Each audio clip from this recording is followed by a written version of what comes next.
llevamos ya 40 y pico de años sirviendo al Señor, gracias a Dios a tiempo completo, y nos hemos acostumbrado a vivir con poco, con mucho, en fin, eso está ahí, ¿no? El Señor permitió que la casa que teníamos alquilada la compraran unos chinos, curioso, ¿no?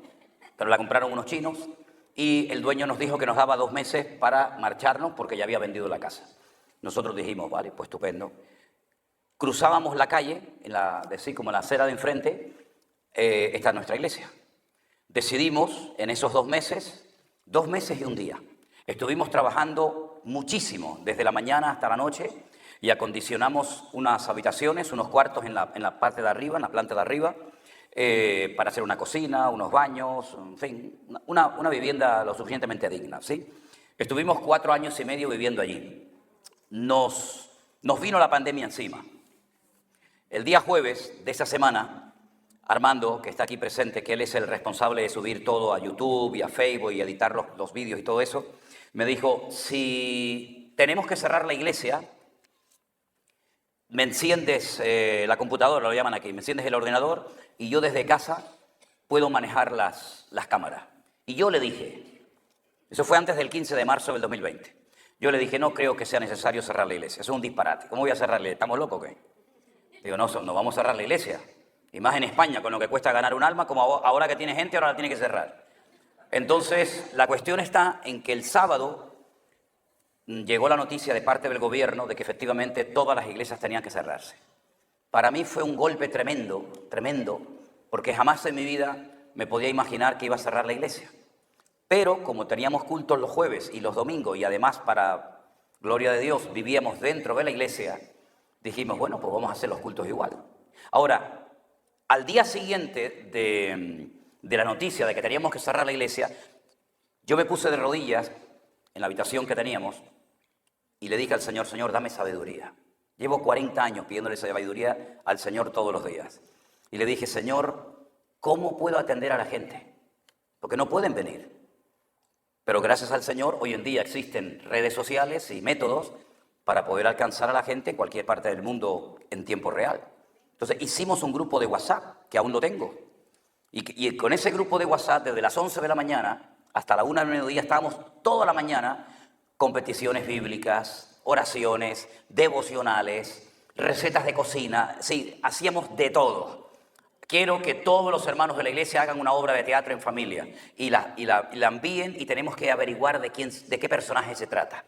Fue un tiempo extraordinario, tiempo maravilloso. Pero no teníamos entradas económicas de ningún tipo, ni diezmos, ni ofrendas, ni nada. Pero como Dios nunca ha necesitado ni tu diezmo ni el mío para cuidar la obra, para mí no era ningún problema. Hay gente que está obsesionada con eso, ¿no? Los diezmos, las ofrendas, los diezmos. Como si Dios necesitara tu diezmo y mi ofrenda, fíjate tú. Entonces yo le dije al Señor, Señor, si esta obra es tuya, ahora tienes una oportunidad maravillosa para demostrar que es tuya cuidándola tú. Mira, una mañana me levanto y me encuentro yo 300 y pico mensajes de gente de todo el mundo, porque quiero confesarles algo, ya seguramente me han oído que lo he dicho en algún momento, varias veces, no muchas, pero 2 o 3 veces tuve la tentación de parar, porque yo no veía a nadie, yo predicaba sillas vacías. Y tuve la tentación de parar porque me venía el pensamiento a la mente de que nadie te está escuchando. Nadie está viendo esto. ¿Qué estás haciendo? ¿A quién le estás predicando? A mi mujer, que vivíamos allí juntos con mi hija pequeña, porque la mayor está casada y vive en otra zona. Pero a los pocos días me llegó un mensaje de una hermana que durante estos 2 últimos años nunca supe quién fue, pero ya sé quién fue. Porque la conocí en la iglesia bautista, una iglesia enorme que nos prestaron en Hialeah, en Miami, y esta hermana se me acercó. Esta hermana, sin saber lo que yo había pensado, me llega y me dice, hermano, si en algún momento pasa por tu mente el pensamiento de que nadie te está viendo, de que nadie está escuchando los cultos, quiero que sepas que es cuando más hay gente que te está viendo y escuchando. Aquello fue un revulsivo, me entró unas ganas de predicar y de servir al Señor allí, que yo predicaba como si tuviera miles de personas delante. Siempre me ha dado igual, si hay uno, le predico igual a uno que a 10.000, no hay ningún problema. Pero para mí aquello vino de parte del Señor. Y esa hermana la conocí el otro día cuando estuvimos el otro día, llevamos ya casi 1 mes y medio fuera de casa, digo el otro día cuando estuvimos en Miami. Comenzaron a caernos llamadas de todas partes del mundo, de Alaska, de la isla de Ushuaia, de la ciudad de Ushuaia en Argentina, de Afganistán, de Japón, de las islas Hawái, de todo el mundo nos llegaban llamadas y ofrendas. No sabían cuál era el número de nuestra cuenta bancaria, pero nos mandaban por el Western Union y por el MoneyGram, miles y miles de euros, lo que nunca en la vida. Y yo decía, pero Dios mío, algo está pasando. Nos sentábamos a la mesa a comer y era el teléfono una llamada y otra y otra y otra y otra. Cuando nosotros nos íbamos a la cama a dormir, la gente decía, buenos días, pastor, ¿cómo está?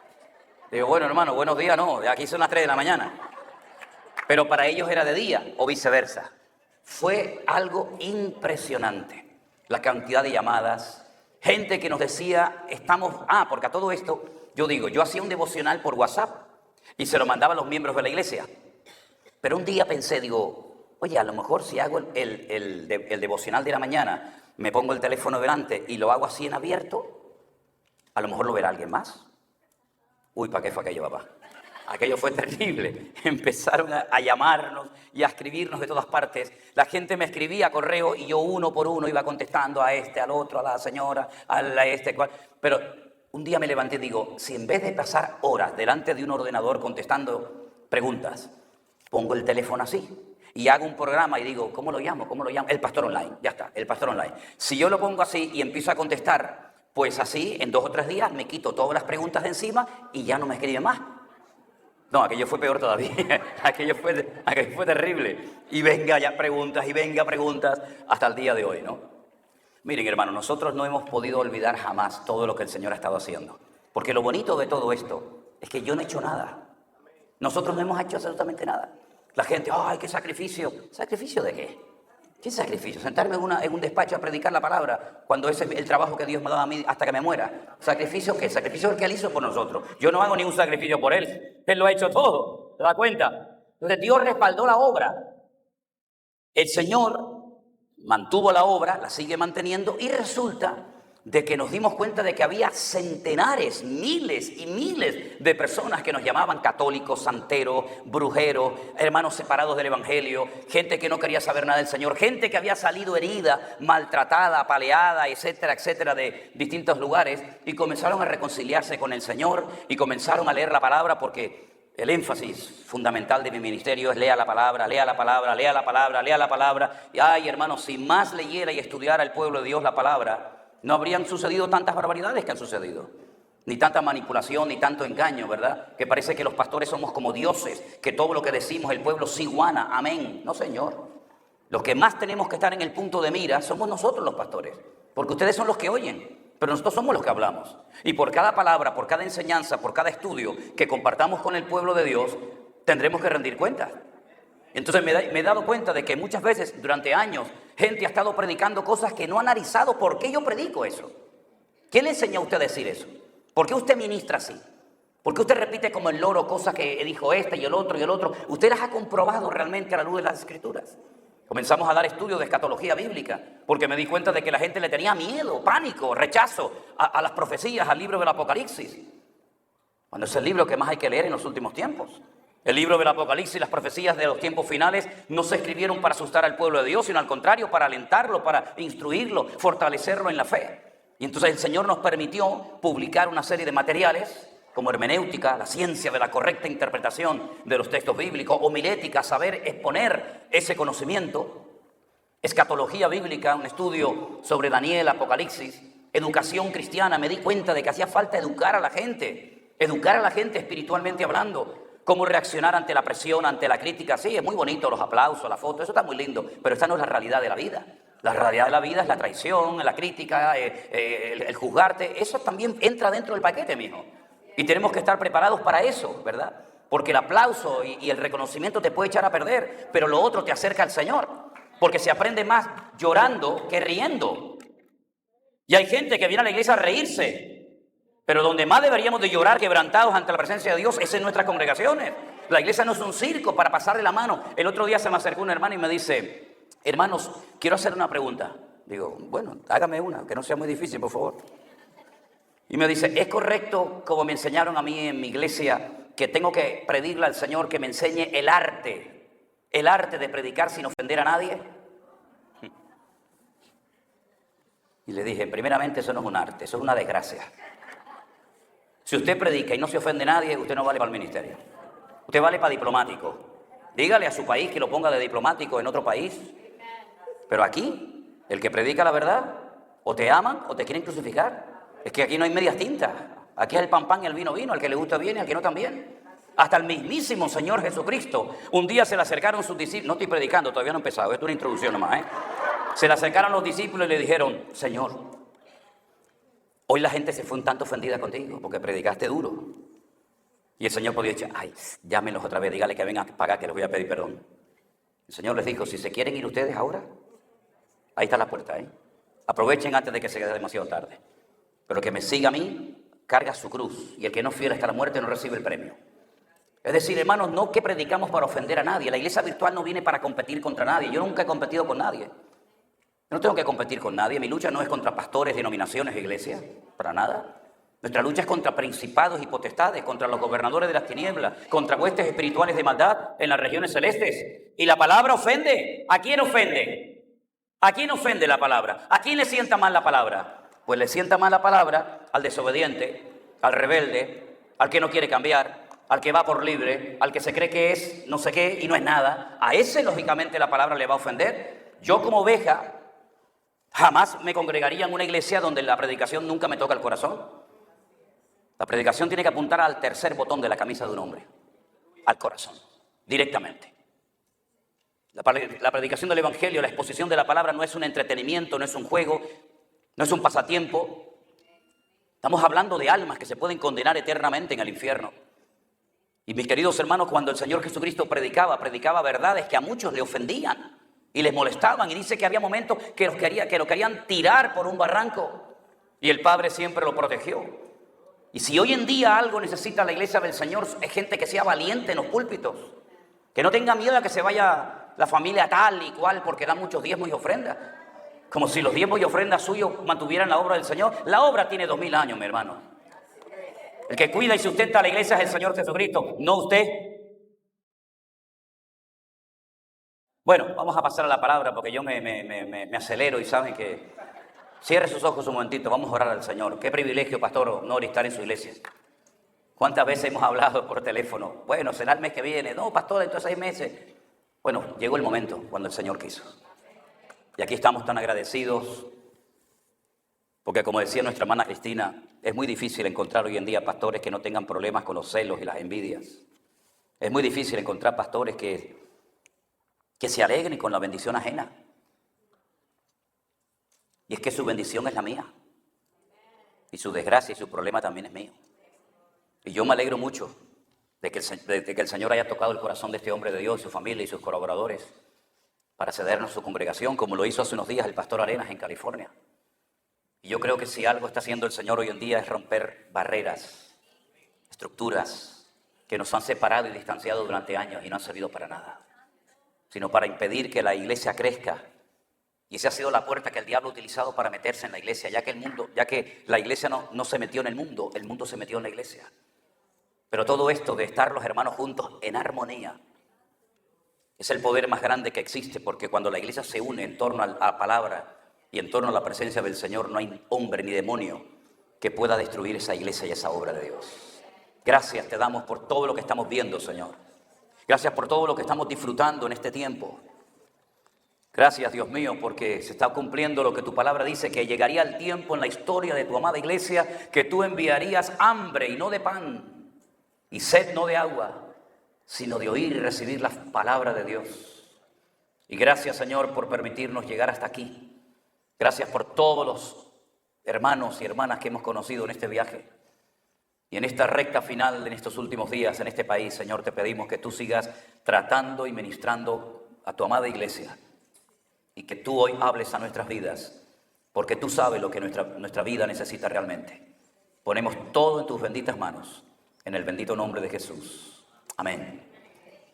Si han traído su Biblia, mis queridos hermanos, y quieren seguir la lectura conmigo, en Romanos capítulo 5, este hermoso capítulo de esta profunda y maravillosa carta del apóstol Pablo, está dividido el capítulo 5 en 2 grandes sesiones.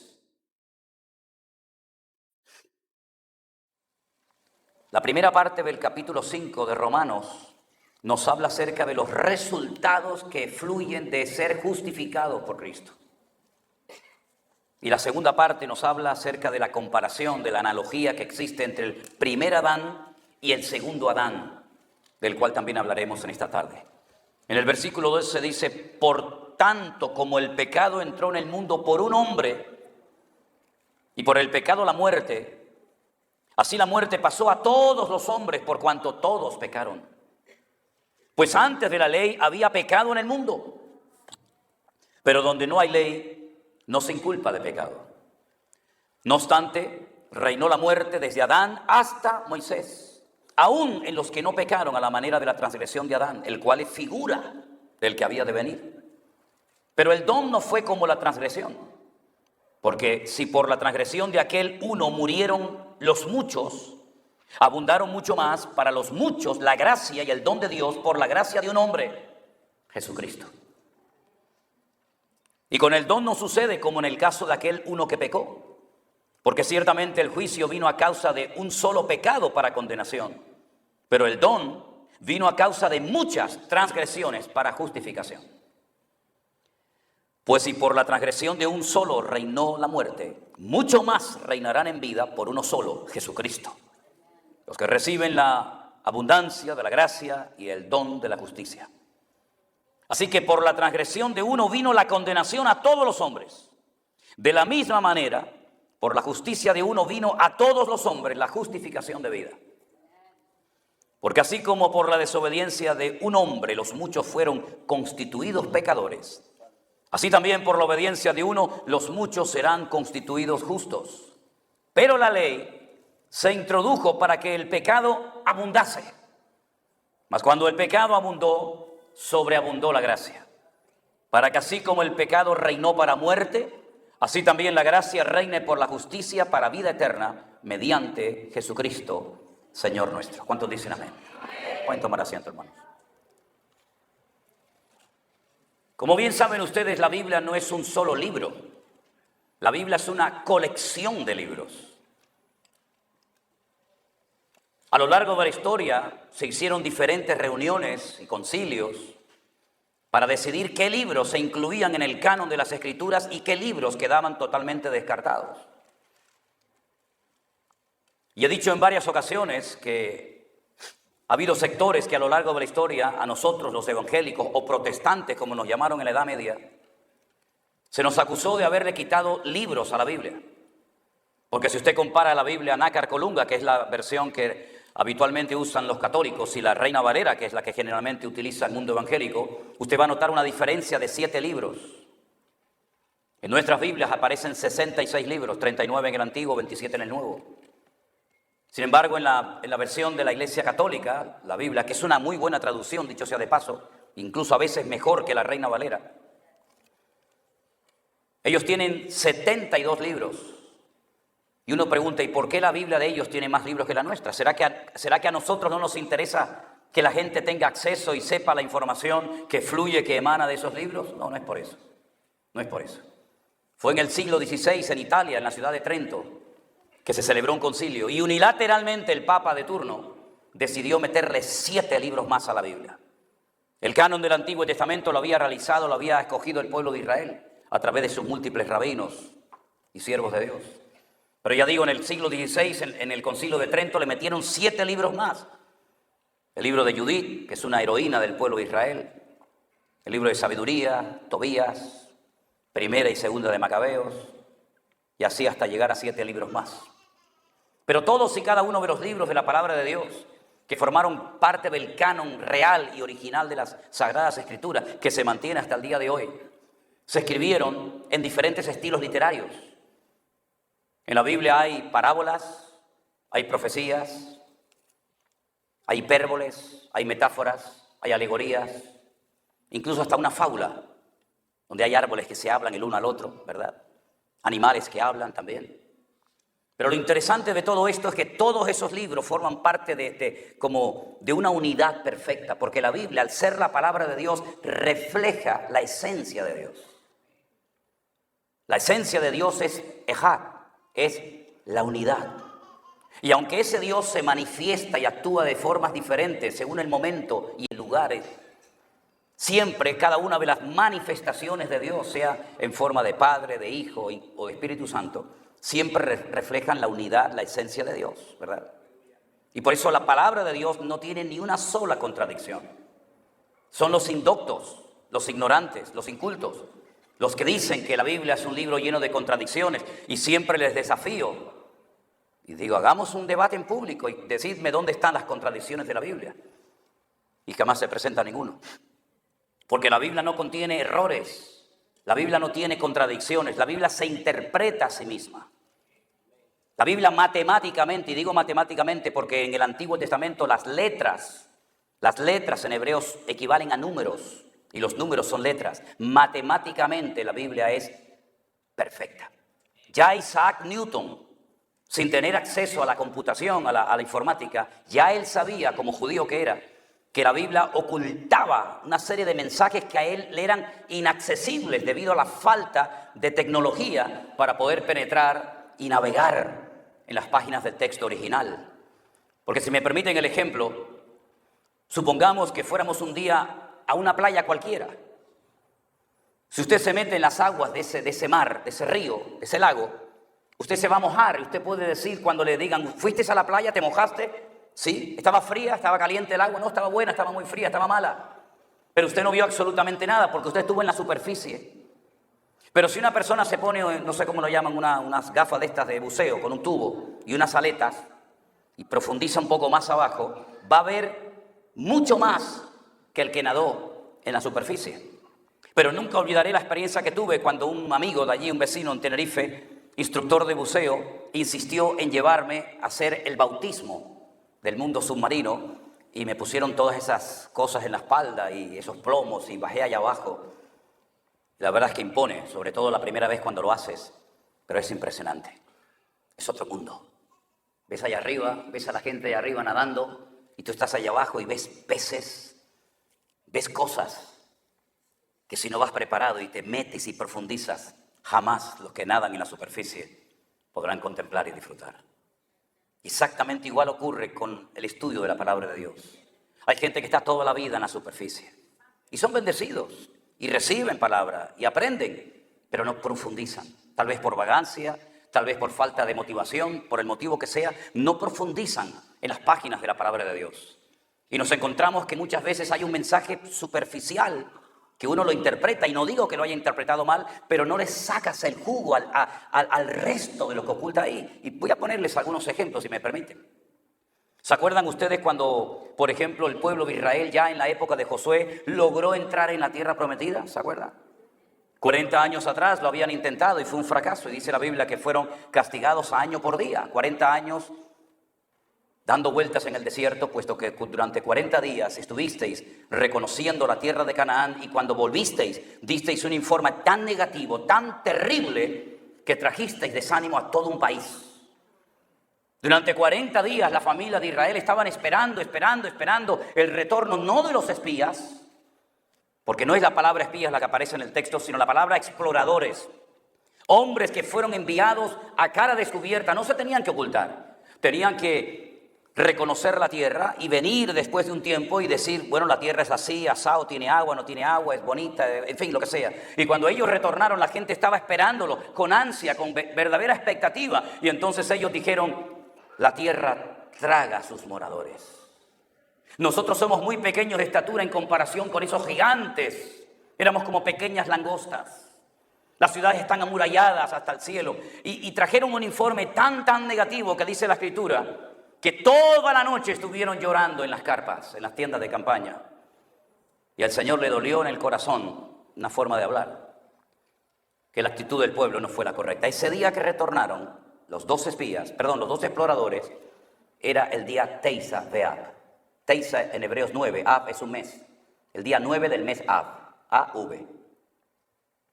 Ese día marcaron su destino. Se quejaron, hablaron mal de la tierra del Señor. Y si usted observa todas las desgracias que le han ocurrido al pueblo de Israel, siempre han ocurrido el día Teisa Beab. El día 9 del mes Ab, que a veces coincide en julio y a veces coincide en el mes de agosto. Cuando los españoles, Fernando, Isabel de Castilla y Fernando de Aragón, firmaron la expulsión de España y tuvieron que dejar todas las posesiones atrás, la firmaron el día Tisza B'Av. El día que Adolfo Hitler, junto con todos sus sátrapas, firmaron la solución final, el exterminio absoluto del pueblo de Israel, lo firmaron el día Tisza B'Av. El día de la destrucción del primer templo de Jerusalén por las tropas de Nabucodonosor fue el día Tisza B'Av. Y siglos más tarde, cuando Tito, el hijo del emperador Vespasiano de Roma, decidió arrasar y destruir el templo de Jerusalén, lo hizo el día Tisza B'Av. Y así podría darle una lista de docenas de acontecimientos terribles. Por eso cuando se acerca ese día, los judíos tiemblan. Porque ese día hablaron mal de la tierra y el Señor como que les dijo: llorasteis sin motivo, motivos os voy a dar a lo largo de la historia para que lloréis con razón. Marcaron su destino. Y cuando logran entrar por fin, una generación después, a la tierra prometida, solamente habían sobrevivido de aquellos que salieron de Egipto 2 personas, como usted sabe bien: Josué y Caleb. El nombre Caleb es muy interesante, se pronuncia Caleb para hablar de una persona, se pronuncia Keleb para hablar del perro. Si dice Keleb, está llamando al perro. Si dice Caleb, está llamando a una persona. Es la unión de la palabra Kol, Lev. Kol, todo, Lev, corazón. Al perro se le llama en hebreo todo corazón. Y cuando ese viejito ya avanzado en edad le dice a Josué: bueno, yo he sobrevivido. Yo he sido fiel, yo no hablé mal de la tierra. Yo incluso dije 40 años atrás que los enemigos estaban derrotados, que nos lo comeríamos como el pan. ¿Cuál es la porción de tierra que me toca? Y Josué le dijo: elige tú. Y le dice: dame ese monte. Dame ese monte y esa ciudad que está allá arriba. Y le dijo: pero ahí viven los gigantes. Los gigantes, los hijos de Anac. Los que tenían 24 dedos en el cuerpo, los que eran enormes. Y Josué dijo: dame esa tierra. Y cuando usted lee ese texto, superficialmente usted dice: bueno, los gigantes, los hijos de Anac. No, pero espérate un momento. ¿Quiénes estaban enterrados en Hebrón? Abraham y Sara, Isaac y Jacob, Rebeca y Jacob. No, Abraham y Sara, Isaac y Rebeca, Lea y Jacob. Son los gigantes de la fe. Y a esos gigantes se refería la palabra. Pero eso usted no lo va a ver en español nunca en la vida. Tiene que profundizar como el submarinista baja a las profundidades del agua para poder extraer, o como el minero que baja a los profundos de la tierra para extraer los diamantes, el oro o lo que quiere encontrar. ¿Se da cuenta? La palabra de Dios es mucho más profunda de lo que leemos cada día. Y por eso a veces una letra, simplemente una letra, Shibolet, Sibolet, mataron a miles de personas. Diga Shibolet. Sibolet, no diga Shibolet, no sé Sibolet. Entonces este no es de los nuestros, córtale la cabeza. Y esa letra que tenéis ahí arriba, la segunda, la que es así, que es, no, la H no, la segunda, que es la letra Shin, que significa diente. Esa letra, si usted pone un punto arriba a la derecha, es Shin. Y si pone el punto a la izquierda es Sin. Por un punto murieron miles de personas. Por un punto. Es decir, no hay nada que sobre en la Biblia. Todo tiene una razón de ser. Esos nombres y nombres y nombres y nombres que aparecen, haga un estudio de lo que significa cada uno de esos nombres. Mire si se comportaron de acuerdo, en consonancia al significado de su nombre. Sí, la Biblia es un libro extraordinario, maravilloso. Y el apóstol Pablo, inspirado evidentemente por el Espíritu Santo, observó lo que hizo Adán y lo que hizo el Señor Jesús. Y trazó un paralelismo entre ellos. Y dijo: el primer Adán lo estropeó todo. Todo lo que se perdió en el primer Adán lo podemos recuperar en el segundo Adán, que es el Señor Jesús. El primer hombre, lo primero que recibe como parte del trato de Dios, del orden de Dios para su vida, es que le ponga nombre a los animales. Dios creó los animales, pero no les dio nombre. ¿Se lo vas a poner tú? Míralos, estúdialos, analízalos, mírales la esencia y conforme a lo que tú interpretes por la sabiduría que yo te he dado, le pones el nombre hasta el día de hoy. Todas y cada una de las estrellas que conocen los astrónomos y que las estudian en los centros científicos, todas tienen nombre en hebreo. Todas tienen un nombre en hebreo. Después le han puesto otro nombre científico, pero cada estrella tiene un nombre hebreo. Por eso aquellos que estaban en lejanas tierras interpretaron, leyeron las estrellas y dijeron: ha nacido el rey de los judíos. Porque su no estrella, sino su estrella, hemos visto en el Oriente. De ahí después el diablo quiso utilizar ese arte, que ya no se usa hoy en día, para manipular la vida de la gente con los famosos signos del zodíaco, que es la peor cosa que usted se puede imaginar. ¿De qué signo eres? ¿A usted qué le importa qué signo soy? Eso no sirve para nada. Esto es todo mentira, es manipulación, es engaño. Es un papel que imprimen, ¿verdad?, por un programa informático, pero mañana con ese papel usted puede hacer lo que quiera. Pero la palabra de Dios es matemáticamente perfecta. El Señor le dice, Dios habiendo hablado de muchas formas y de muchas maneras a nuestros padres en los pasados por los profetas, en estos postreros días nos ha hablado por el Hijo. El texto dice en Hijo. Nos habló en Hijo. Se vistió, Dios se vistió de Hijo. Y habitó entre nosotros y vimos su gloria, gloria como el unigénito del Padre, ¿verdad? Ahora fíjense qué interesante, cuando Dios creó al hombre, le dijo que le tenía que poner nombre a las cosas.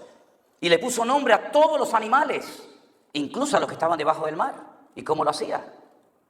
Porque Adán era un ser perfecto, no tenía ningún tipo de limitación, era el reflejo de la gloria de Dios. Estaba creado a la imagen de Dios, no en cuanto a aspecto físico. Así como Dios es Padre, Hijo y Espíritu Santo, el hombre es espíritu, alma y cuerpo. El hombre era lo más parecido a Dios en cuanto a capacidades, no en cuanto a aspecto físico. Porque Dios no tiene cara, no tiene mano, no tiene ojos. Esos son antropomorfismos, es una figura literaria, ¿verdad?, que se emplea para dar a entender su omnisciencia, su omnipotencia, etcétera, etcétera, ¿verdad? Entonces, cuando Adán terminó ese laborioso trabajo, poniéndole nombre a los pájaros, poniéndole nombre a los peces, poniéndole nombre a los mamíferos, se dio cuenta de que Dios había creado en parejas. Dios había creado el varón, la hembra, el macho y la hembra, pero a él no, a él lo creó solo. Y entonces dice que no se le encontró ayuda idónea para Adán. ¿Qué le parece? Y entonces Dios le dice, ven para acá. Y dice que lo anestesia, ¿no? Lo dejó dormido para que no opinara ni dijera, ¿le puedes quitar un poquito de allá y poner un poquito por allá? Si usted cállese la boca, quédese quieto ahí que yo sé lo que tengo que hacer. ¿Verdad? Y entonces cuando Dios llamó al hombre, a ese hombre lo llamó Adam. 3 letras, Aleph, Dalet, Men, Adam. La A, la Aleph, que no es la A, es una letra, es el número 1. Dam es sangre. El primer ser viviente, porque la sangre es la vida, que yo voy a soplar en él aliento de vida. Y lo llamó Adán porque hay 2 palabras en hebreo para hablar de tierra, Haaretz y Adama. Haaretz es la tierra en general, es toda la tierra, cualquier parte de la tierra es Haaretz. Pero Dios dijo, no voy a coger cualquier parte de la tierra, voy a tomar esta tierra específica, y sacó así, y esta tierra se llama Adama. Y entonces de la Adama sacó un Adán. Pero no había pareja para él. Queda en un profundo letargo, entra en un sueño profundo, y cuando él se despierta y él ve a esa persona completamente diferente a él, él dice, eso lo sacaste de dentro de mí. Eso es huesos de mis huesos y eso es carne de mi carne. La Biblia no dice que Dios sacó a Eva de la costilla, en hebreo no dice eso. En hebreo dice que Dios hizo así y lo cortó. Y lo que cortó le dijo, toma, esto es lo que llevabas pegado a ti. Ahí lo tienes. Eso de la costilla eso no dice nada de eso en hebreo.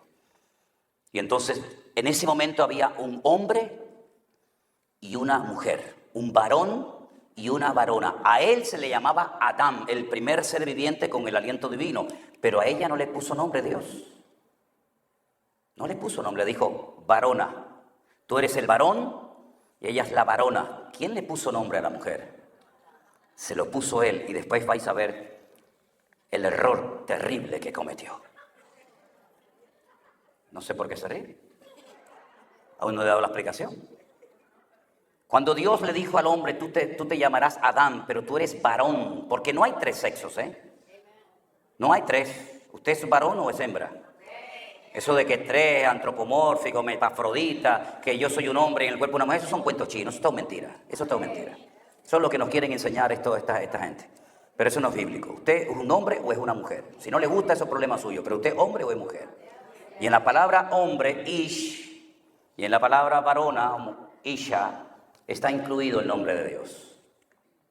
En la primera letra de ish es la letra yod, esta que es así. Y en la última letra de isha está la letra Hey.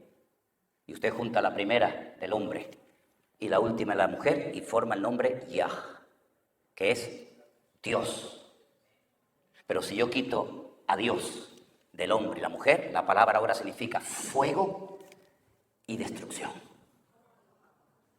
¿Qué es lo que pasa cuando Dios no está en una familia? Porque eso es lo que Dios hizo. Yo voy a estar, mi nombre va a estar. Cuando se junte un hombre con una mujer, yo estoy en medio. Pero si juntamos ish, hombre, no está Dios por ningún lado. Si juntamos isha, mujer, tampoco sale por ningún lado. Es que Dios es un Dios de orden, desde el principio hasta el último de los tiempos. Den un aplauso al Señor. Aleluya. Dios es bueno. Dios es bueno. Ahora ellos saben que Dios está con ellos. Y por eso dice que no se avergüenzan.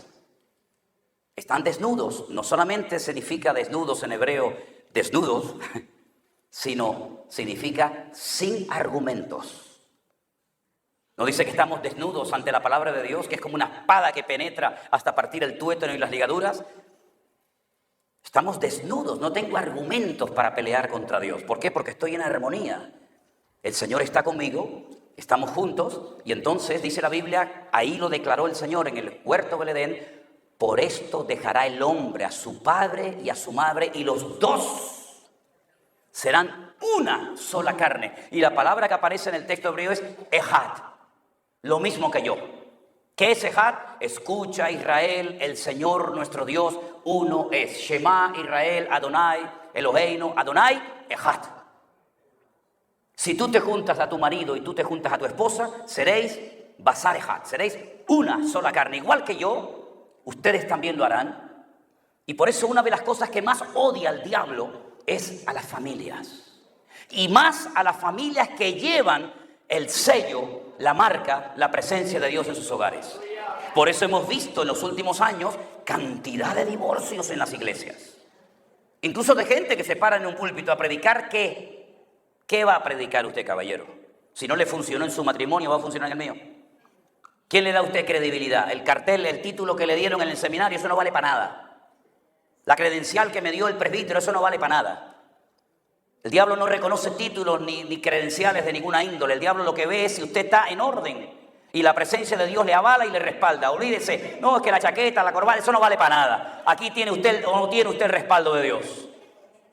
Entonces, mi querido hermano, cuando usted ve a Pablo que le está escribiendo a Timoteo, que es un pastor que está empezando en el ministerio, le dice, oye, si en la iglesia hay algún hombre, alguna persona que desee servir al Señor, pues buena obra desea. Pero espérate un momento. El obispo, requisito 1, hospedador. No dado al vino. Que no sea un neófito. Sobrio.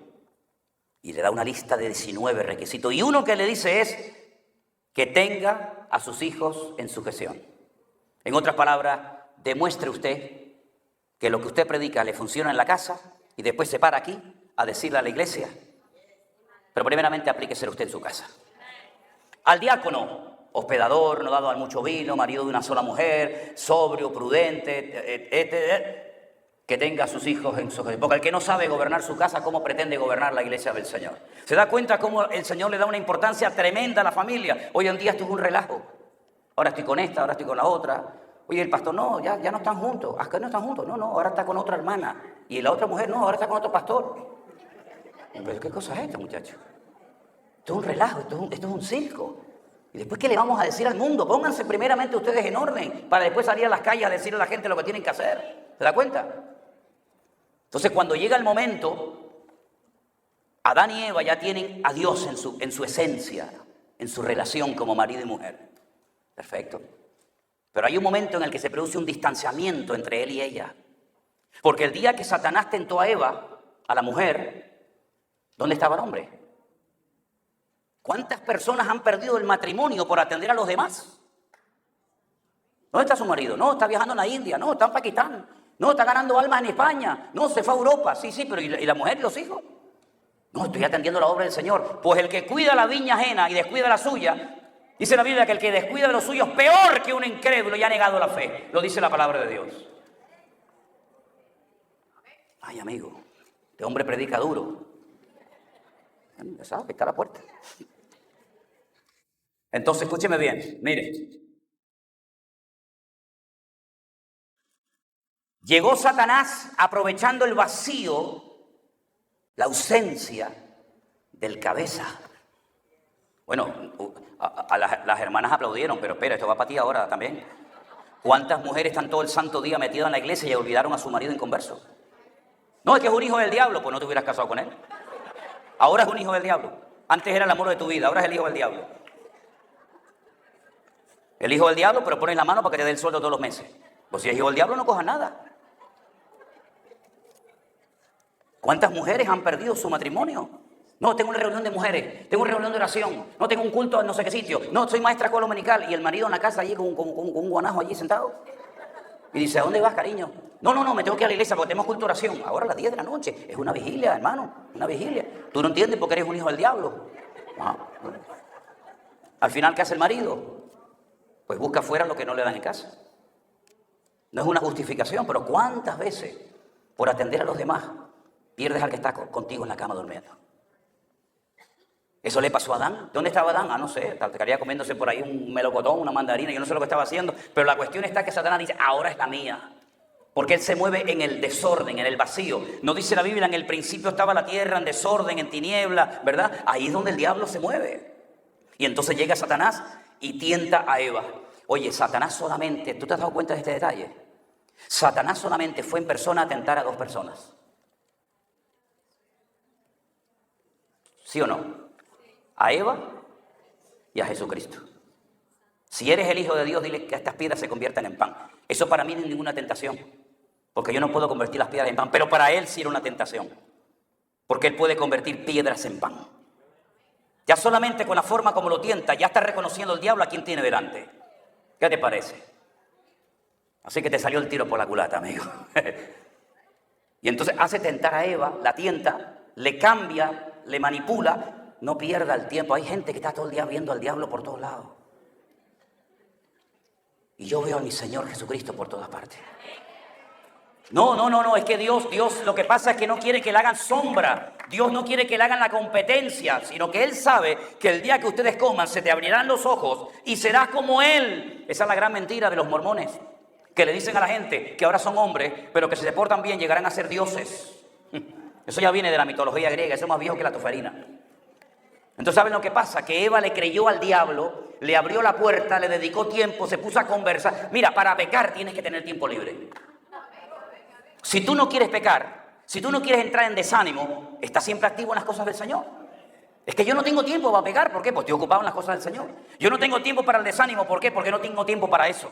Pero ella tenía demasiado tiempo libre, que fue uno de los grandes problemas y carencias de Sodoma y Gomorra. La ociosidad, la abundancia, la prosperidad excesiva y el demasiado tiempo libre. Entonces Satanás dijo, ahora que tienes tiempo libre, ahora que estás aburrida, ahora que estás lejos de tu marido, ahora se metió y la hizo caer en pecado. Y entonces para hacer caer a Eva, tuvo que ir Satanás en persona. Para hacer caer al tontorrón de Adán con la mujer fue más que suficiente. ¿Qué poder tienen ustedes, muchachas? Tremendo.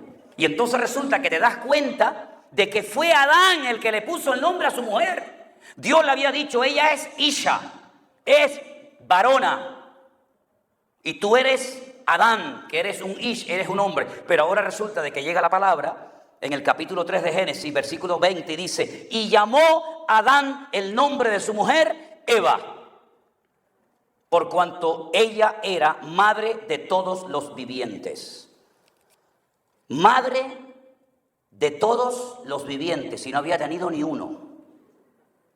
Pero ya está diciendo que va a ser madre. Por eso cuando dice en hebreo, madre de todos los vivientes, en hebreo dice, em kol hay. Em, madre, kol, de todo, hay, de todo viviente. Ahí el diablo le vino un dato. Va a ser madre de todos los vivientes. Luego van a ver más, no solamente Adán y Eva, van a ver más. Primer dato que ya le soltó al otro sin necesidad. Segundo, llamó Adán el nombre de su mujer Eva. En hebreo, el nombre para Eva es Jayá. Jayá. No dice Eva, dice Jayá. 3 letras. La Hei, la Yod, la Het, la Yod y la Hei. ¿Saben lo que significa la primera letra del nombre Hayá? O mal traducido por Eva. Het, ¿saben lo que significa? Pecado. Ya le marcó que le va a dar lugar al pecado. Y estamos en un momento muy importante donde vemos en el Génesis que está Dios por un lado, está la mujer por otro, está Adán por otro y está Satanás por otro.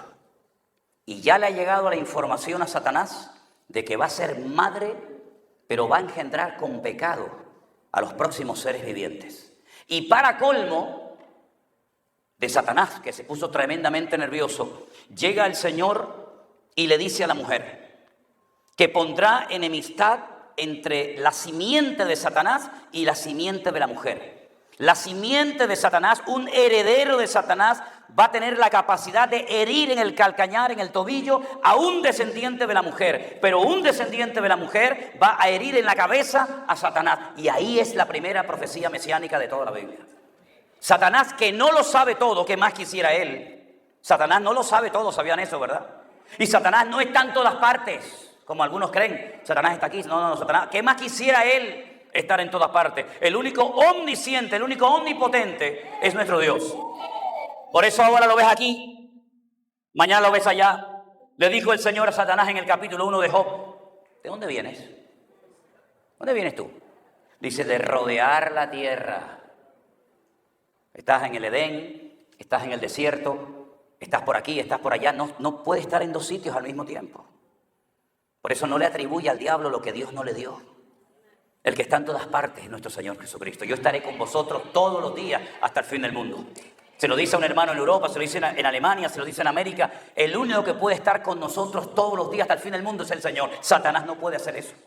Pero Satanás sabe que va a nacer alguien que a él lo va a terminar hiriendo en la cabeza. Y entonces ahí empieza una guerra desde el jardín del Edén hasta el momento del nacimiento de nuestro Señor Jesucristo. No sabe si va a venir ese descendiente en forma femenina o masculina, no lo sabe. Sabe que va a nacer alguien de la madre de todos los vivientes, ¿verdad? Pero no sabe cuándo, ni dónde, ni cómo se llama, si es hombre, si es mujer. Pero va pasando la historia y como Satanás no tiene toda la información, salvo la que Dios permita que él tenga, resulta de que se da cuenta de que esta gente es expulsada del jardín del Edén, pierden la comunión con el Señor, ya no tienen línea directa, sino que ahora tienen que derramar sangre de animales sobre altares, prenderle fuego y de esa manera más o menos tener comunión con el Creador. Van a ser alguien y de momento le hacen dos, Caín y Abel. Tengo un 50% de posibilidades de acertar, ¿será este o será aquel? Bueno, resulta que uno de los hermanos es más espiritual que el otro, porque Dios ha establecido una nueva forma de acercamiento al Señor. Y resulta que todos la conocen perfectamente, y entonces Abel lo que hace es que lleva animales a la presencia del Señor, derrama la sangre de los animales, pero su hermano Caín, que es un desobediente y un arrogante y soberbio, él no quiere sujetarse al diseño divino y entonces viene también a la presencia de Dios. No es un ateo, pero es un desobediente y le trae al Señor productos de la tierra. Entonces Satanás se da cuenta que Dios siempre va a utilizar al obediente, no al rebelde, y entonces le pone en el corazón a Caín que mate a su hermano Abel. Y lo mató.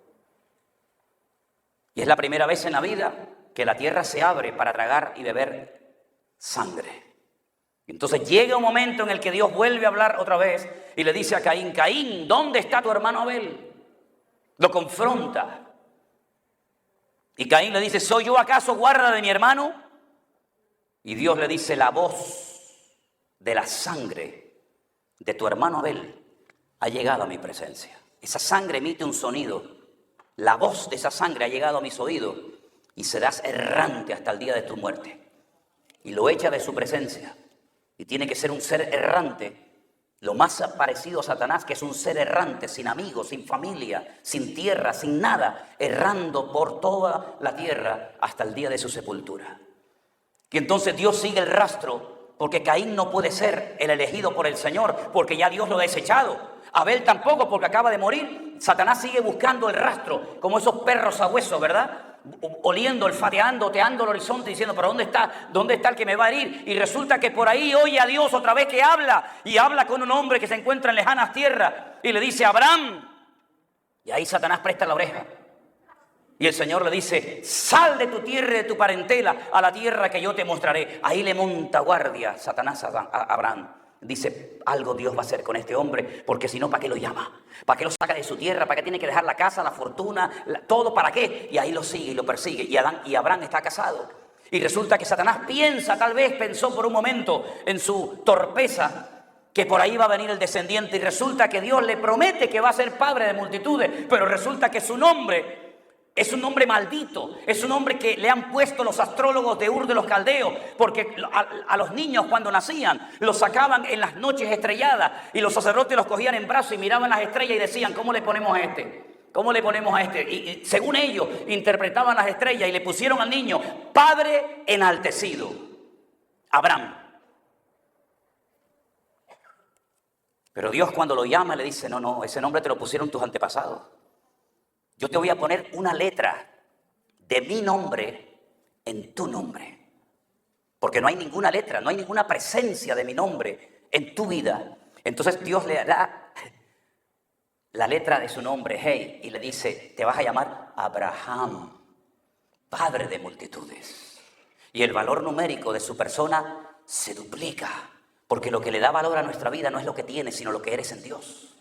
Y entonces llega su mujer y le dice, vamos a ser padres. Dios me ha hablado, el Dios que me sacó de Ur de los Caldeos, Dios me va a hablar, Dios me lo ha revelado. Y el Señor le dice, dile a tu esposa que se llama Sarai, que significa mi princesa, que se cambie también el nombre. Se va a llamar Sara, que significa princesa. Sará, Sarín, Sarot, príncipe, princesa, etcétera, ¿verdad? Y a los dos les cambia el nombre. Y Satanás les monta guardia porque sabe que algo grande se viene. Dios no se mueve así por las buenas. Satanás le monta guardia. Intentan 1 año, intentan 2, intentan 3, intentan 20, 30 años y el niño no nace. Porque la matriz de Sara está trancada. Pero Dios la abrió. Y le dijo el Señor, cuando nazca tu hijo le vas a poner Isaac. Isaac, que significa el que te hará reír. Y le pone Isaac. Y el diablo dice, se me escapó. Pero a los 40 años Abraham dice, ¿quién va a heredar todo esto? Tengo que buscar esposa para mi hijo y manda a su hombre de confianza a Eliezer a lejana tierra. Y le dice, no permitas nunca que mi hijo se junte con paganas, con inconversas, con idólatras. Y dice que le viene su esposa de camino y los dos, ¡pum!, se enamoraron, se vieron un amor a primera vista. Y entonces pasan los años, ya Satanás sabe por dónde van los tiros. Ya Satanás sabe, ya le cogió el rastro a la presa. Y entonces resulta que Isaac se casa con Rebeca y resulta que su mujer tiene el mismo problema que tuvo su madre con él. También está estéril. Pero dice que a Isaac, como ya sabía que Dios sanaba, porque ¿qué es lo que será? Lo mismo que fue. Lo dice Eclesiastés 1, ¿sí o no? ¿Qué es lo que Dios va a hacer? Pues mira para atrás. Y lo que Dios hizo allí es lo que va a hacer en el futuro. ¿Quieres conocer el futuro? Mira para atrás. ¿Quieres saber lo que Dios va a hacer? El pasado te lo refleja. Está invertido el orden. Y entonces Isaac dice que oró. Y Dios le abrió la matriz. Y en vez de 1, le nacieron 2. Porque dice la Biblia que la gloria postrera siempre será mayor que la primera. Primero 1, ahora 2. Jacob, espera. Jacob y Esaú. Y Satanás dice, ¿cuál de los 2 será? Esaú, Tim Marín, de 2, primer cucaramaca, fue. Este fue, no. ¿Cómo es la cosa? ¿Quién salió primero? Esaú. ¿Quién salió segundo? Jacob. El que sale primero entró el último. Si yo tengo una botella y meto una piedra y encima de la piedra meto otra, la segunda sale primero que la primera. El primogénito es el que no salió primero. Salió el que no tenía que salir. Por eso el otro lo enganchó así. Lo enganchó y por eso él se llama Jacob, porque tiene un gancho. El gancho de Jacob lo enganchó y le dijo, no, me toca a mí. Y ahí hubo guerra. Y entonces había una guerra tan grande que la madre se va a orar y le dice, Señor, Dios mío, se están matando. Entonces tengo una guerra aquí adentro, Dios mío, pero ¿esto qué cosa es? Y el Señor dijo, que llevas 2 pueblos. 2 pueblos allá adentro. Y el mayor servirá al menor. Y entonces ella va y se lo dice a su marido, pero su marido, que perdió todos los sentidos, se quedó ciego, se quedó sin olfato, confundió el tacto. Resulta de que tienen que hacer una artimaña y Jacob se lleva la bendición. Y resulta que se casa y tiene ahora 12. Más difícil todavía para el diablo. Ahora se me escapó. ¿Y ahora cuál de los 12 es? Y en el lecho de la muerte, Jacob dice, vengan que les voy a profetizar lo que va a pasar con vuestras vidas en el futuro. Y coge a uno, coge a Leví y a Simón, le dijo, lo que ustedes hicieron en Siquén, mi alma no estaba allí. Nosotros le prometimos salvar la vida a los hombres de Siquén y ustedes a mis espaldas subieron y hirieron a todos los hombres cuando habían sido circuncidados, lo cual quiere decir que se habían convertido. Y ustedes los asesinaron a todos. Yo no tengo nada que ver con ustedes. Y coge a uno y le dice una cosa y le dice una otra y coge a Judá y le dice, ven para acá, Judá. No es el primogénito, coge a Judá y le dice, tú llevarás el cetro de mando a mi pueblo Israel. Y todos te obedecerán y todos te seguirán a ti. Ahí tiene un dato importante el diablo. El diablo dice, es un varón de la tribu de Judá. Ya lo tengo. Ya lo tengo. Ya no va a ser un levita, no va a ser un benjaminita, no va a ser uno de Aser, de Neftalí. Ya sé que va a ser de la tribu de Judá. Ya lo tengo localizado. Wow, tremendo. Llegan a Egipto. Llegan a Egipto. Y el faraón dice, por mandato del diablo, mata a todos. Caín mató a uno. Mató al 50%. Tú coges a todos los varones y mátalos a todos. ¿Qué te parece? Como el diablo también va paralelamente con Dios. Llegan los días del nacimiento del Mesías y vuelve otra vez otro rey pagano llamado Herodes a sentir en su corazón el anhelo, el impulso diabólico de mata a todos los niños menores de 2 años. Pero de lejanas tierras vinieron magos de Oriente cargados con oro, incienso y mirra para que sus padres se pudieran ir 2 años al extranjero, cerrando su negocio, cerrando todo y poder sobrevivir en Egipto. Y el Señor guardó a su hijo hasta que se cumple la profecía que dice, de Egipto llamé a mi hijo. Y el Señor lo trae. Y cuando nace, y toda esta historia que yo les estoy relatando la pueden ver en Apocalipsis capítulo 12, donde hay una mujer que está embarazada y tiene 12 estrellas, ¿verdad?, en su cabeza. Y está sobre la luna, los sueños de José, ¿se acuerdan? El sol, la luna, las estrellas.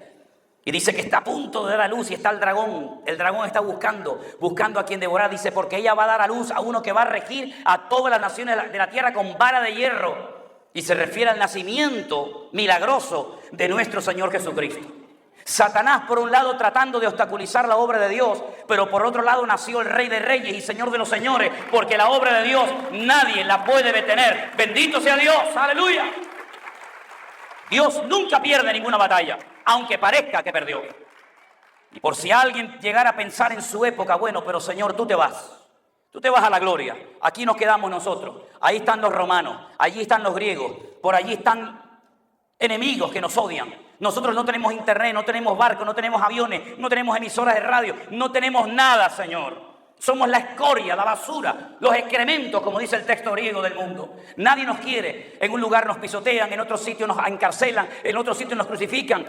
Pero el Señor le dijo, pero yo estaré con vosotros todos los días hasta el fin del mundo. Y yo rogaré al Padre para que os envíe el Consolador, para que esté con vosotros para siempre. Y si tienen miedo, no se preocupen, recibiréis poder cuando haya venido sobre vosotros el Espíritu Santo. Y me seréis testigos en Jerusalén, Samaria, Judea y hasta lo último de la tierra. ¡Aleluya! Y por si fuera poco, por si esto fuera poco, y las puertas del infierno no prevalecerán nunca contra la iglesia verdadera del Señor. El diablo lo ha intentado, hermanos. Lean ustedes la historia de la iglesia desde que nace allí en Jerusalén hasta hoy en día aquí en América. Lean la historia. ¿Cuántos millones de hermanos nuestros han muerto? Y siguen muriendo, ¿eh? Es muy fácil ser cristiano aquí en América, con aire acondicionado y pantallas de televisión, sí. Pregúntale a nuestros hermanos en Irán, en Pakistán, en Corea del Norte, en China. Pregúntale a ellos. Como me dijo una vez a mí un hermano, ¿sabes cómo se saludan los hermanos en China? Aquí saludamos, ay hermano, ¿de qué iglesia eres? ¿De qué denominación eres? Son muchos en la iglesia. ¿Quién predicó el domingo? No, así no se saludan los hermanos en China. Se saludan, hermano, ¿cuántas veces te han encarcelado? ¿Cuántos latigazos llevas tú en la espalda? Te han torturado más de una vez, ¿verdad? ¿En qué cárcel has estado? Ah, yo también estuve en esa. Así es el saludo de nuestros hermanos en China. Ellos saben que convertido, cristiano, es sinónimo de perseguido. Así es.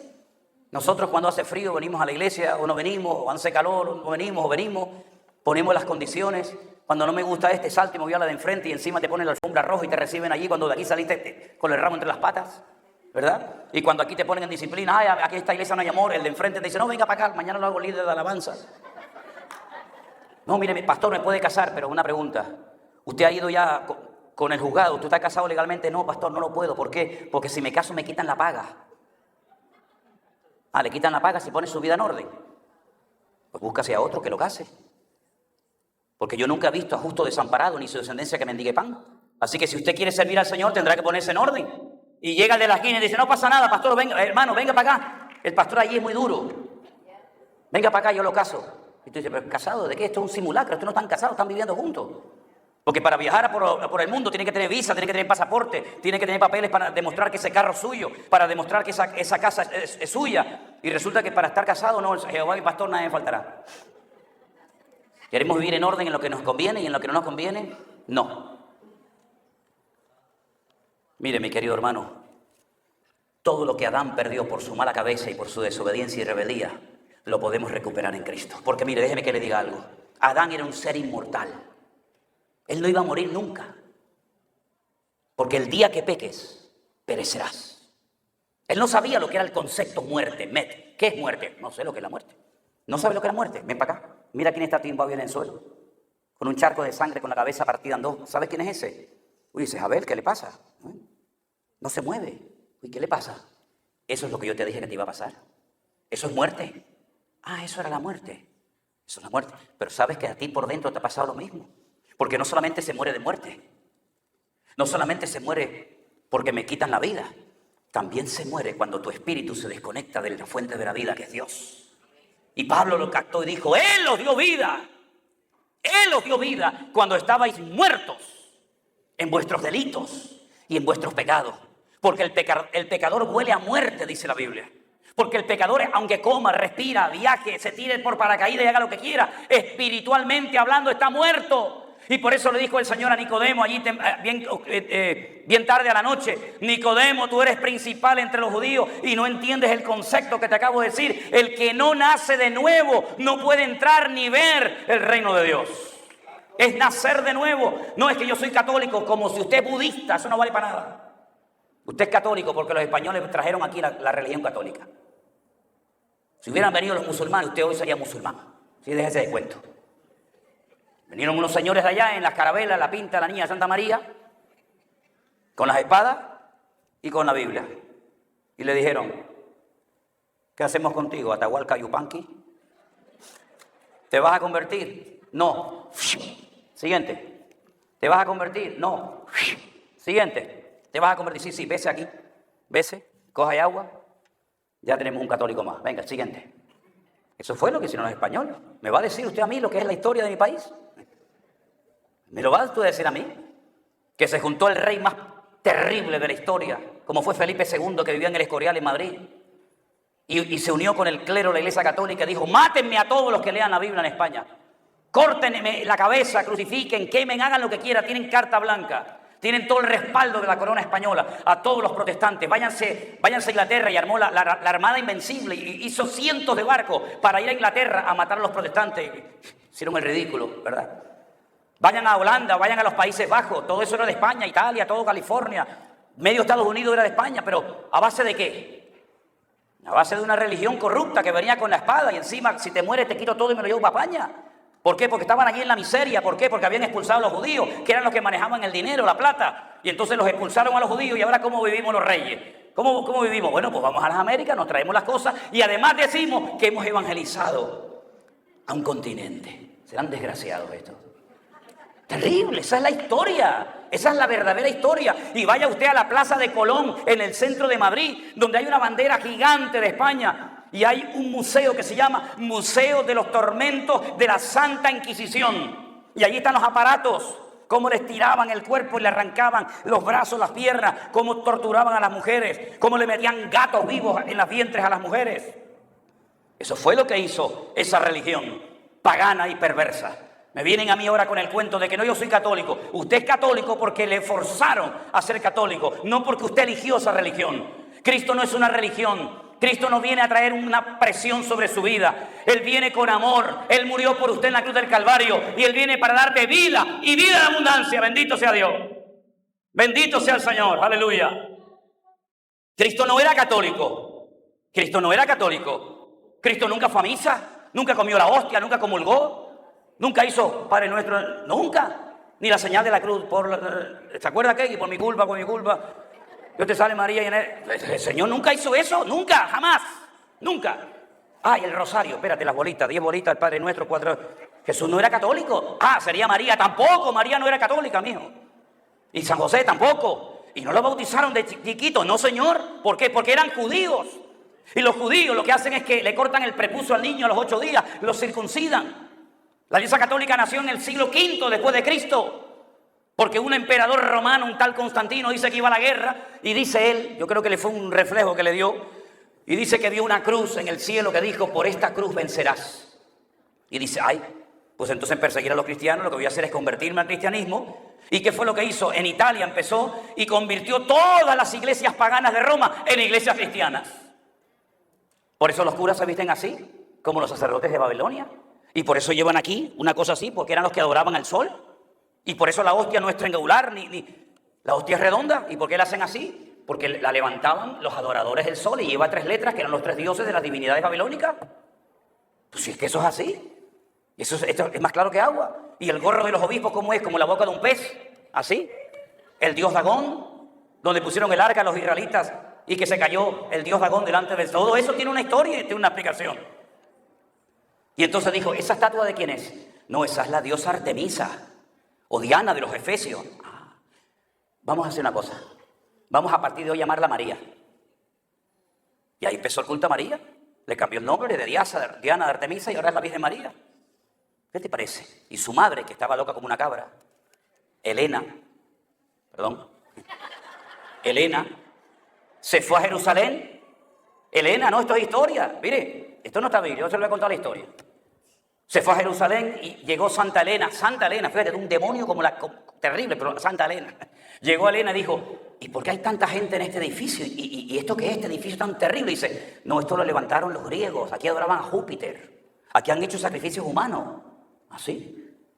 Esto es un lugar de paganismo terrible. Dijo, a partir de ahora, aquí crucificaron y aquí resucitó el Señor Jesucristo. ¿Así? ¿Por qué? Porque lo digo yo, punto.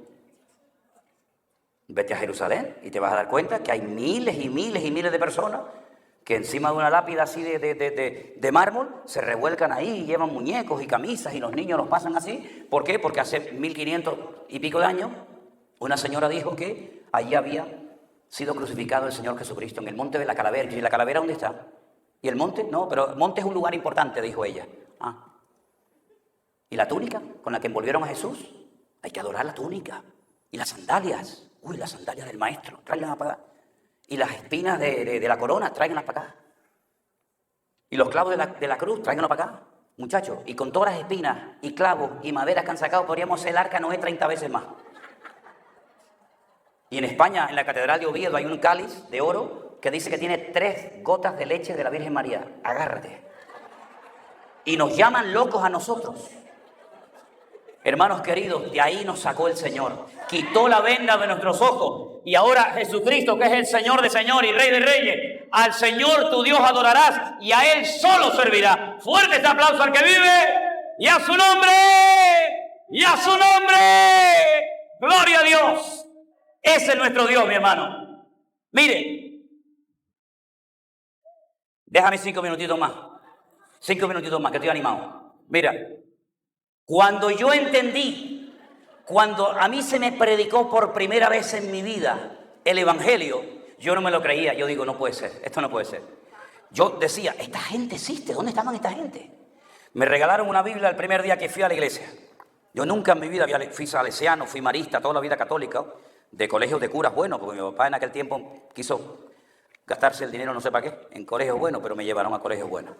Y entonces me regalaron una Biblia, esta gente de las iglesias evangélicas, y entonces yo hice así, ¡pac!, y la abrí. Mira tú qué cosas tiene la vida. Que empecé a leer.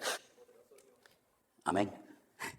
Y habló Dios estas palabras diciendo, yo leí en aquel momento así, yo soy Jehová tu Dios, que te saqué de la tierra de Egipto, de casa de servidumbre. No entendía nada que era eso de Egipto, de servidumbre, no entendía nada. Pero esto sí lo entendí. Yo dije, ¿cómo? No tendrás dioses ajenos delante de mí. No tendrás dioses ajenos. No te harás imagen ni ninguna semejanza de lo que está arriba en el cielo, ni abajo en la tierra, ni aún debajo de las aguas. No te inclinarás a ellas ni las honrarás, porque yo soy el Señor. Y yo me asusté cuando leí esto, digo, esto no puede ser. La cogí así, me fui a hablar con don Gilberto, un cura buenísimo, buenísimo, que siempre me aprobaba, aunque era terrible. Y me dice, ¿qué te pasa, Sierra? ¿Qué te pasa? Digo, don Gilberto, mire, fui el domingo a una iglesia evangélica y esta gente me regaló una Biblia. Y resulta que la abrí por Éxodo capítulo 20, los 10 mandamientos, y no me coinciden, no me cuadran. El catecismo católico, yo me sabía todos los mandamientos y los sacramentos y todo eso, no me cuadran los 10 mandamientos, sobre todo los 3 primeros no me coinciden. Amarás a Dios sobre todas las cosas y a tu prójimo como a ti mismo. No dice eso el catecismo, pero aquí no dice eso. Eso lo dice en otro sitio, pero no aquí. ¿Y sabes lo que me dijo don Gilberto? Sierra, si en algún momento de tu vida te encuentras en una encrucijada, que no sabes a quién creer y obedecer, a Dios o a la palabra de Dios, quédate siempre con la palabra de Dios. Oye, aquello fue un bálsamo para mi vida. Empecé a leer la Biblia como ni te imaginas. Bueno, amigos míos del barrio donde yo vivía pensaban que se me había quedado loco, porque no quería jugar al fútbol, no quería salir. Yo jugaba al fútbol, dejé el equipo de fútbol, dejé las novias que tenía, dejé todo lo que tenía y empecé a leer y a leer y a leer y a leer. Se me ponían los ojos como tomate. Mi padre entraba y me decía, pero muchacha, ¿aún sigues leyendo ahí? Digo, sí, déjame, papá. Y leía y leía y leía. Y entonces yo dije, Dios mío, si esto es verdad, si esto es verdad que tú te humanaste, te encarnaste y viniste a este mundo a morir por mí, esto se lo tengo que contar a todo el mundo. Porque tú te crees que es normal que metan a un señor en una cueva y a los 3 días salga para afuera vivo. Eso no ha pasado nunca. Pero eso es lo que ustedes dicen que pasó. Que murió en la cruz, que murió por mis pecados, que lo crucificaron, que lo maltrataron. A mí me entraba una rabia con los romanos. Si yo hubiera vivido allí, me liaba machetazo con todos los romanos. Me daba una rabia, pero como no podía, digo, el desgraciado los romanos estos. Un día tranca al romano este, le voy a reventar De verdad, me entraba rabia, digo, será cobarde. Ahí te le clava la lanza. Ven, clávamela a mí, ven, clávamela a mí, si puede. Me entraba yo me peleaba con la Biblia, con el romano, con el centurión. Me encantaba David con la espada, con los leones. Yo digo, ese es el que a mí me gusta. Ven para acá, entra en pim pam. Eso me encantaba. Y entonces yo decía, Dios mío, saliste de la tumba. Increíble, la tumba está vacía, no busque entre los muertos al que vive. Yo con aquello me volvía loco. Y entonces comencé a hablarle a todos los amigos míos en el barrio.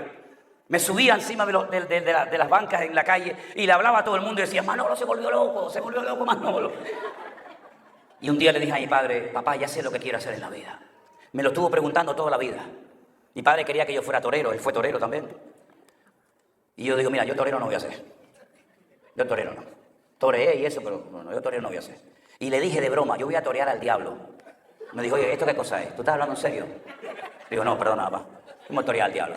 Siempre estás con bromitas y con tus cosas. Papá, yo quiero servir al Señor. Mírame, así con la mano. Mi padre tenía una mano que parecía una manopla. Era gorda, así una mano gorda. Y me hace, ¡bum! Me dio un cachetón y me dijo, tú, pastor, ¿cómo vas a ser tú pastor, Manolo? Si tú no eres una persona seria, tú no eres responsable, tú no sirves para esto. Tú sabes lo que tiene que ser uno para ser pastor y ahora no puedes hacer esto. Y me dio una lista de no, que me asustó. Hasta que al final me permitió ir a la escuela bíblica. Y hermanos, lo que nosotros tenemos como mensaje para compartir al mundo es lo más grande. No hay budista, no hay musulmán, no hay nadie que tenga un mensaje tan poderoso como el nuestro. Cristo vive, sana enfermo, echa fuera demonios, levanta paralítico, hace milagros, porque Él es el mismo. Él es el mismo, ayer, hoy y por los siglos. Entonces, amada iglesia, cuando llegó el confinamiento, ¿cómo no le voy a predicar a sillas vacías? Me da igual a sillas, a paredes o a lo que haga falta. Y ahora, después de 2 años, el Señor nos permite ponerle cara a esos numeritos que yo veía en la pantalla. 40, 80, 100, 200, 1000. Y yo decía, ¿pero quiénes son esa gente? Y hoy le doy gracias y gloria al Señor públicamente porque me doy cuenta de que el Señor respalda su obra. No estamos levantando un ministerio ni un hombre. No estamos levantando una denominación. Estoy haciéndole, si me permiten la expresión, publicidad y hablando de mi Señor. El que me sanó, porque Dios me sanó así. ¿Puedo contar mi testimonio brevemente? Durante toda mi vida, déjame, estoy a gusto, voy a ir para abajo. Mira, toda mi vida, desde que yo tengo uso de razón, desde chiquitito, a mí se me cerraba la nariz, hacía, y me asfixiaba, era terrible. Entonces tenía que tener unos botitos de unas gotas, me sé todas las marcas y colores, uno en el bolsillo aquí, otro en la chaqueta, en la guantera del coche, en la mesa de noche. Yo recuerdo días en mi vida cuando se me acababan las gotas y era peor que un drogadicto.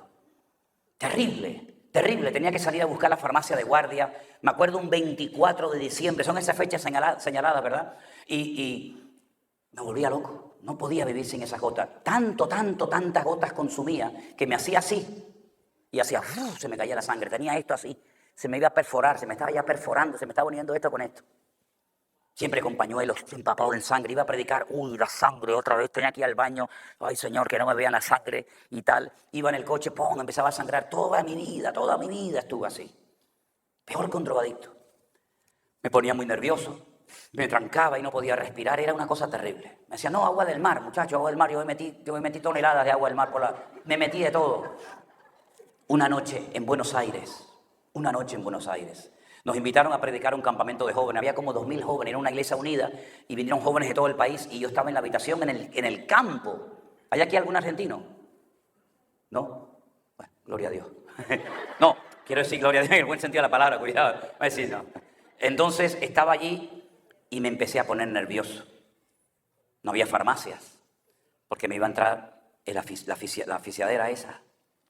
Y yo empecé a marear, ya me ponía nervioso. Yo siempre he sido un poquito nervioso. Y entonces le digo a Elena, tranquila, le digo a Elena, te tengo que decir algo. Me dice, ¿estás asfixiado? No, digo, estoy fatal, Elena, estoy fatal. Digo, mira, si me desmayo porque me está faltando el aire, y ya era como que me trancaba así como el asma, que me quedaba ahí trancado, si me desmayo, por favor, mira, lo que tienes que hacer es abrirme la boca, cerrarme la nariz y meterme aire porque me estoy muriendo, me estoy muriendo. Y entonces me dice, oye, Manolo, una cosa, ¿y por qué no oramos? Y yo le dije, sí, Elena, está bien. Yo lo que quería eran mis gotas. Me dice, no, vamos a orar. Digo, venga, va, ora. Yo, fe en ese momento ninguna, de verdad le digo, Y me dice, bueno, me puso las manos así. Una oración cortita, ¿no? Señor, ayuda a Manolo, mira que está muy mal, que se está asfixiando, que no sé qué, no sé cuánto. Señor, ayúdalo, abre los pulmones, abre la nariz. Cuando dijimos, amén. Oye, me hace la nariz, ¡pac! Se me abrió. Eso fue en el año 90. Ustedes no habían nacido ni nada. 1990. Estamos en el 2022. Nunca más volví a tener dependencia de esa cosa. Dios me sanó. Me sanó. Así que si alguien tiene problemas de respiración, vayan que ya ora por ustedes. Pero Dios ya me había salvado. Salvó mi alma, mi espíritu, sanó mi cuerpo, y durante años 4 figuras negras terribles las veía en todas partes. Yo estaba aquí y hacía así, y estaban ahí, terrible, y hacía así y me estaban detrás. Era terrible, era un miedo, un pánico, una sombra, demonios. El día que me convertí, las sombras estas nunca más aparecieron. Y mira que dije, vengan para acá ahora, vengan para acá, sombras, te voy a dar sombra aquí. Así que Dios me salvó,